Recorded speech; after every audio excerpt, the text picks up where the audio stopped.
In this video, I'll show you how to delete an AAA weather alert.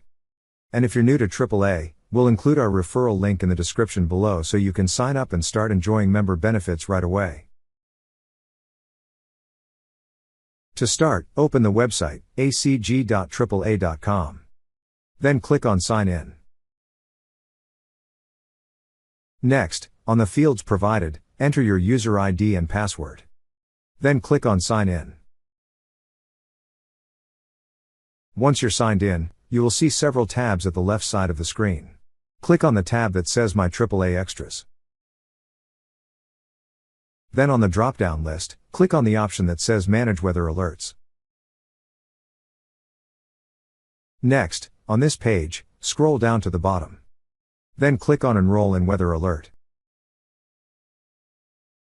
Here, on this page, you will see the list of your existing weather alerts. Select the weather alert you wish to delete. On its right side, you will see a blue text that says Edit. Click on Edit. On this page, scroll down to the bottom. Then click on Delete Alert. A pop-up tab will then appear asking if you are sure to delete the selected alert. To proceed, click on Yes, Continue. That's how you delete an AAA weather alert. Thank you so much guys for watching, and if you have not yet subscribed to our YouTube channel, please subscribe to our YouTube channel as we create tech videos related to financial apps almost every day. Also check out our recommended resources in the description below for various sign-up bonuses.